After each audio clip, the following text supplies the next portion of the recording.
Hi, it's Emilia Fournier here with La Converse. I just finished watching the French leaders debate, and here's what they had to say about climate policy. Liberals and Conservatives agreed on one thing tonight. They want to increase Canada's oil and gas production. So both parties want to build more pipelines, get Canadian oil to Canadian consumers, and ship it to Europe and internationally.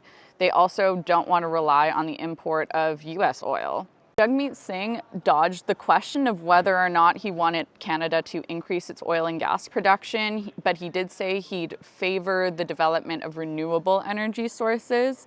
Yves-François Blanchet was the only leader to explicitly say he wanted Canada to reduce its oil and gas consumption and rely more and more on renewable energy sources, including hydro. There's also a lot of lithium in Quebec. He says that the province needs to develop its own renewable resources rather than focusing on fossil fuels. He said he would consult with Indigenous people on the development of pipelines and other resource extraction projects. Poilievre kind of dodged the question about whether consultation would be necessary, let alone Indigenous consent.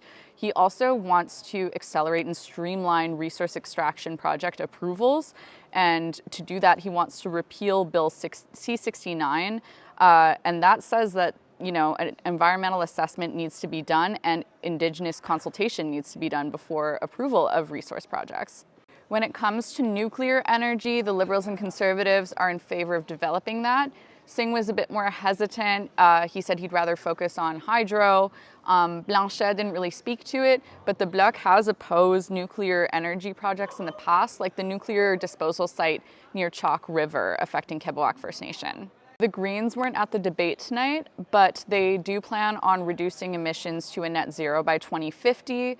They also want no new fossil fuel projects by 2045.